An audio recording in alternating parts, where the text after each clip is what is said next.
How's it going, Yankee fans? My name is Alex with my co-host here, Ryan Garcia. Welcome to Fireside Yankees. Today we're looking at the closer position. Chapman, Clay Holmes, what's about to happen. Aaron Boone gave some insight into how they're going to operate around this closer spot once Chapman comes back from the Achilles tendonitis. He was placed on the injury list a couple of weeks ago, still working his way back, getting some mound work before games and just kind of getting back into shape. The tendonitis seems to be asymptomatic at this point, so we're trending in the right direction. But the question here is, who ends up becoming that legitimate closer? Who is the guy the Yankees lean on for the rest of the season when the playoff comes around? And we have a couple ideas on how they can get both of these guys involved at the closer spot, but really just playing off of the success of Clay Holmes and how unbelievably talented he's been this season for the Yankees. Before we dive into this really interesting segment, my friend Ryan, how are you doing today? I'm doing great. I think we can both agree here when the Yankees are playing great baseball and they're beating division rivals. A day like today, third game of the series, Yankees have already won the series. It's just gravy at this point. You can kick back, kind of relax to watch a game. Yankees win, it's great. Yankees lose, well, you won the series. You go on and try to beat up on Toronto.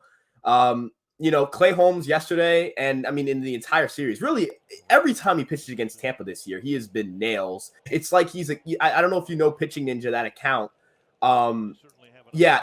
He's that account basically posts like these nasty pitches you'll see, right, every single day. And Clay Holmes is basically on there every time he pitches because it feels like he's throwing another ridiculous, wild, unbelievable, mind-bending, kind of like a wiffle ball pitch every single day.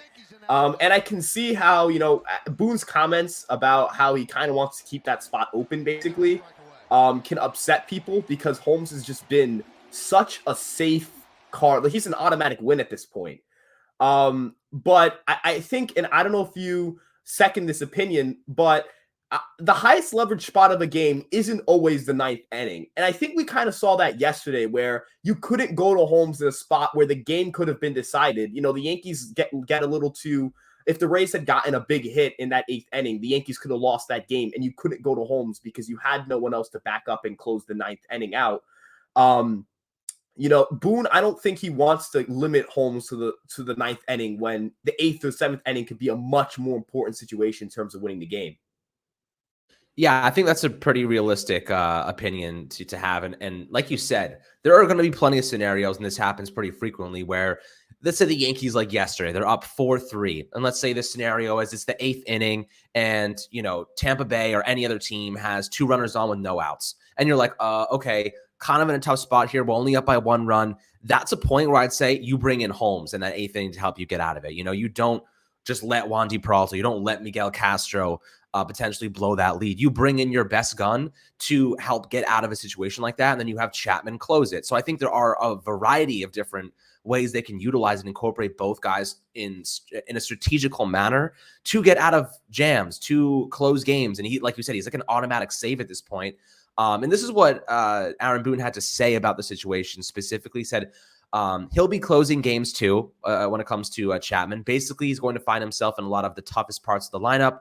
Whether that's the eighth inning, the ninth inning, we'll try to match him up as best we can. So, when it comes to, I guess, Clay Holmes, I see him, and I think Aaron Boone also sees him in high leverage situations. And like you said before, eighth inning, ninth inning, it doesn't really matter. They're going to try to match up, whether they're in a jam or whatever it might be. It seems like he's going to be the guy they lean on in the biggest moments. But Chapman, in my opinion, as he makes his way back, I don't feel comfortable utilizing him as the primary closer just yet. What I would like to see is the Yankees with a 5 or more run lead and then getting him some more action, just kind of easing him back in where he really just can't blow the game. You know what I mean? Like he's gotta like get in there with a ton of run support already on the board, ease his way back in, get some good performances under his belt, and then you can start to rely on him a little bit more. But for now, I think the best case scenario is you just keep rolling with Clay Holmes as your closer, no matter who it is, unless you have a pretty substantial lead, and Aroldis Chapman can get his groove back because he started the year really, really well. I mean, he had a 0.00 ERA in April, and then May comes around. It's like a 9.38. He really struggles, gives up like 6 runs, 11 hits, couple homers, and in my opinion, the tendonitis definitely impacted his mechanics, right? Because a pitcher of his magnitude, a Hall of Fame closer, that doesn't happen to a guy like that out of nowhere without something bothering him. You know what I mean? So I think that if that Achilles is asymptomatic, it's not bothering him, he's going to be fine. But we need to make sure that it's 100% ready for him to pitch, because he's a very intense pitcher. His windup is extremely aggressive. It's very easy to re-injure those kind of issues. So, how do you think that they ease him back into the mix here? So I look at yesterday and I look at the situation against G-Man Choi. And I know this isn't necessarily easing him back in, but I think we can both agree in terms of getting a strikeout there, Aroldis Chapman's probably going to do a better job than Lucas Lipke is. And that's a spot where you can see Aroldis Chapman being used a little bit more. Obviously, you want to ease him in, as you mentioned, big lead type of situations, or if you're down a lot, you're just kind of trying to get an inning for him. And a situation where he can't lose you a game, that's when you bring him in. But I can see Chapman, like, again, against G-Man Choi there, you need someone who's going to be a really tough matchup. Choi has struggled against the fastball this year. If you get a four-seam fastball from the left-handed side at 97 from Chapman, Choi's not hitting that. And luckily the Yankees won that game. They didn't blow the game, but I would say that I take my chances with Chapman over Licky there. And having Chapman is, even though I really don't I just don't trust him. It feels like it's just hard to trust the guy. There's so many moments I can point to where he's cost the Yankees games, but I can definitely tell you that if I put Lucas Lipke or different relievers in this bullpen who aren't as good in those spots, they would probably have those same blown saves. And so for Chapman, the stuff is still great. The velocity isn't what it was 3 years ago, but 97 from the left-handed side is still absolutely gross. So the splitter is gross. The slider moves a lot. If you look at last year, it was a tale of ups and downs. Like you remember that June he had was awful. He had he was dominant to start the year last year as well, like absolutely dominant, just lights out. He was what Clay Holmes felt like this year. Last year, he was an automatic win. He would strike out everyone, never give up a home run. Then come June, gives up a bunch of home runs. You think of this game against Minnesota where he gets hit twice for home runs from Josh Donaldson and Nelson Cruz to lose the game. You think of the nightmare against Jared Walsh, the Mets game. There's so many different moments in the middle of the summer where he gets absolutely crushed. But then you look down the stretch. If you look at his last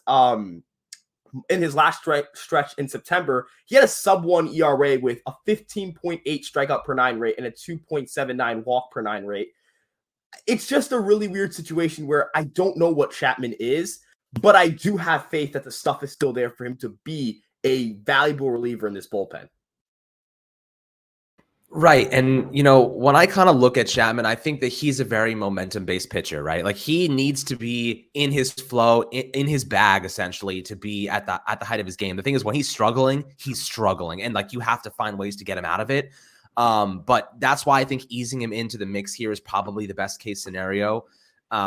Otherwise, you're going to have to figure out ways to supplement his deficiencies as well. And I just don't think that that's something that we can do at this point, unless, you're just making Clay Holmes a regular closer.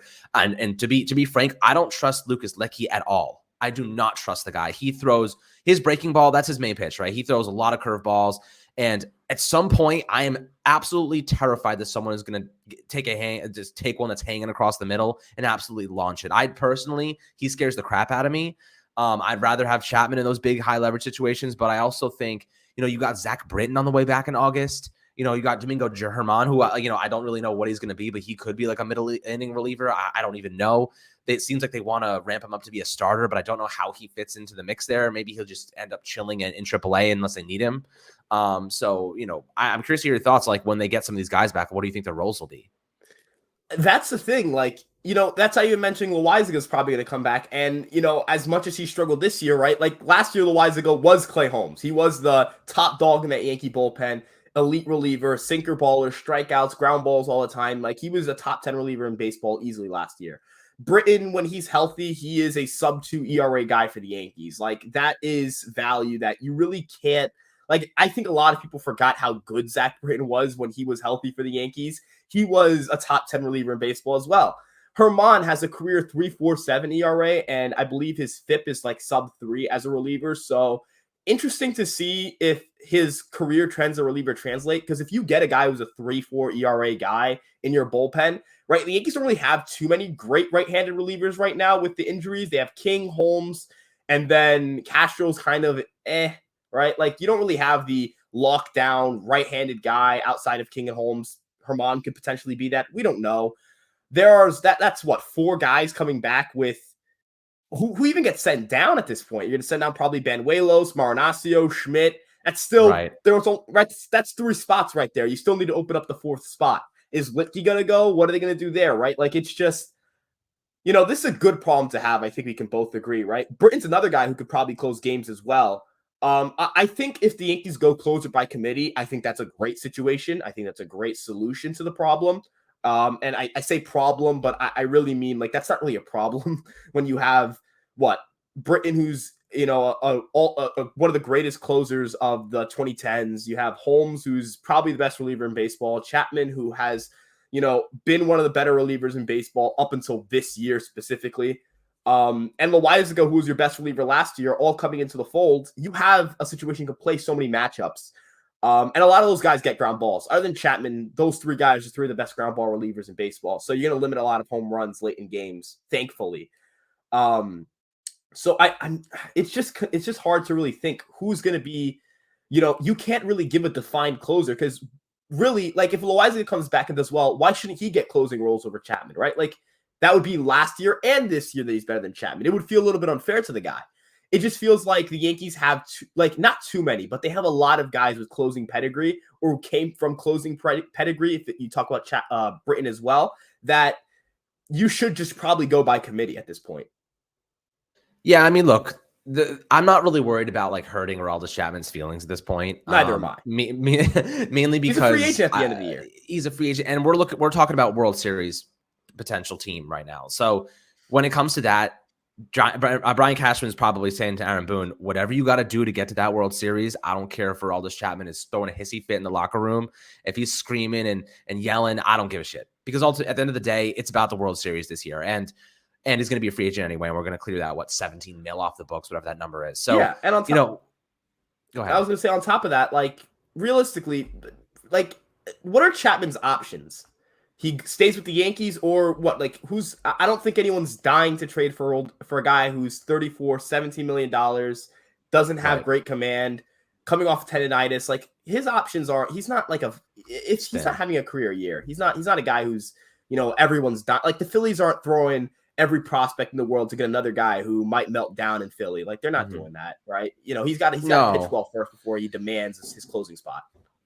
Right. He's in the twilight of his career for sure. And I'll throw this in there. I think that, like you said before, the closer by committee role or kind of scenario isn't a bad idea. And, they kind of should just play it by, okay, this is the guy. Like, they have these 3 guys and they rank them according to how good they're doing or like their leverage, right? So, like, let's say Clay Holmes, we want in the 8th to 9th innings, those 2 innings there, we want him in the highest leverage situation possible. He is the guy that we're going to in the most important moment of the game in those 2 innings, every single time, like, no doubt. Then you have Britton and Chapman. Eventually, Britton will make his way back in August. And you say, okay, who's the hot hand right now? Which one of those 2 guys is playing better? What's the situation? Like, is the guy, like, depending on, maybe there's a lefty at bat, there's a lefty batter, a righty batter, and they don't hit this specific pitch as well as a different pitch. You can use Zach Britton and Chapman interchangeably with that method and strategy as well. I'm curious to see what they do. Like, I don't know. What do you think? I think really you're going to see the Yankees, especially in October, they're going to utilize the fact they have potentially 3 to 4 very high leverage arms with very high leverage, with very extensive histories in high leverage situations, where in October, let's say a starter, gives them, 4 strong and they're struggling in the 5th. You could just go to, let's say, Zach Britton in the 5th inning of a baseball game in October, right? You wouldn't do that in the regular season probably, especially with the division lead right now. The Yankees aren't playing do or die games they were last year. But, you could bring Zach Britton in the 5th inning of a baseball game or in the 7th inning. If that's the biggest situation, Clay Holmes is going to come into that baseball game if it's a ALCS or World Series matchup. People may be like, well, who closes the game? You figure it out when you get to the 9th. The Yankees in October games have to play to win that game. They have to, and that's how they're going to manage their games. Boone is not going to manage for tomorrow in October. He manages for tomorrow in the regular season. Like, I imagine tonight, if Severino, has 6 innings pitched and he's given up 3 runs, he's going to try to give him the 7th because you know what? He doesn't have Holmes tonight. He doesn't have Wandy tonight. He probably doesn't have Castro tonight or Licky tonight. He's going to try to get as much as he can from Severino. He's not doing that in October. In October, he's asking one of those 4 guys to do a job and step up, right?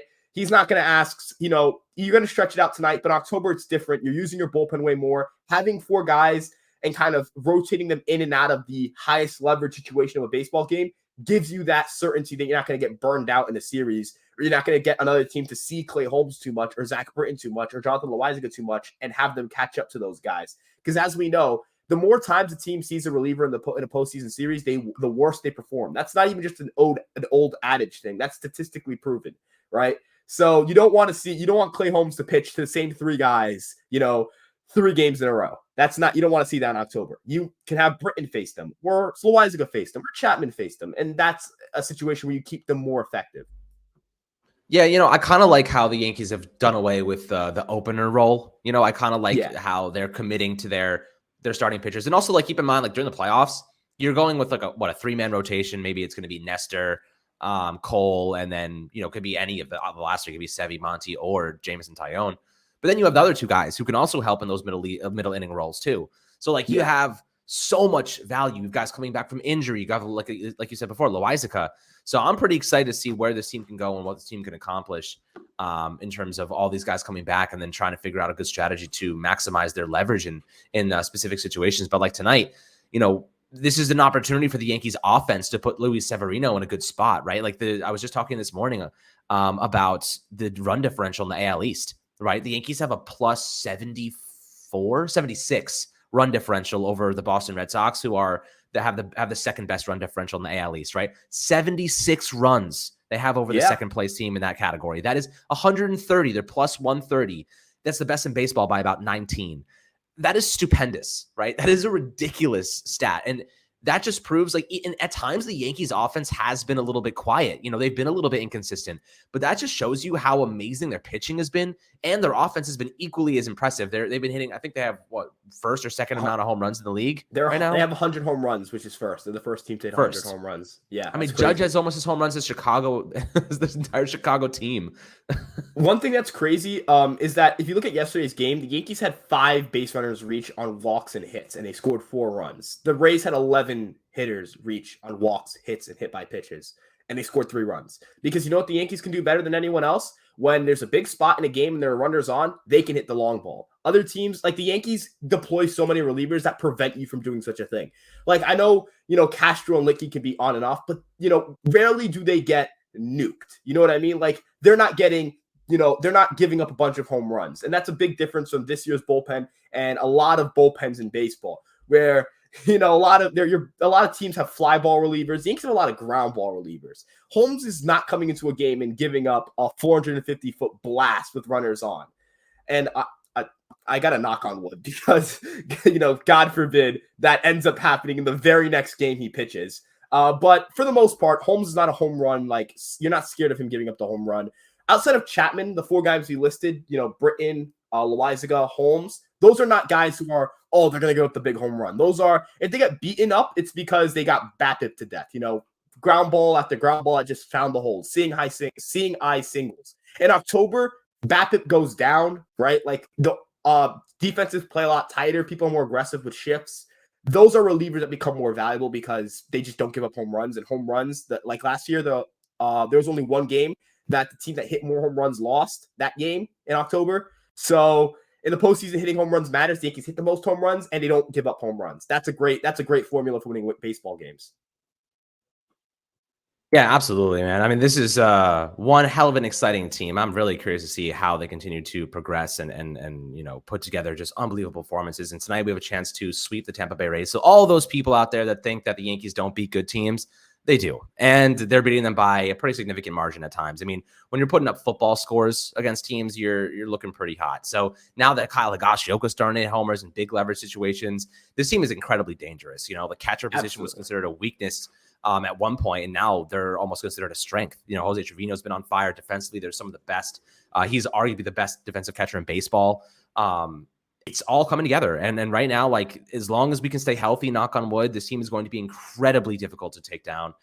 So I'm pretty excited to see what they can accomplish moving forward, guys. But I'd love to hear your opinions below on how you think this closer situation will unravel with Aroldis Chapman making a return, with Zach Britton coming back in August. Some really interesting players and pieces the Yankees can maneuver and strategically utilize in the coming weeks and months. But as always, my friends, thank you so much for tuning into Fireside Yankees. Make sure to like and subscribe as always, and we'll catch you guys on the next episode.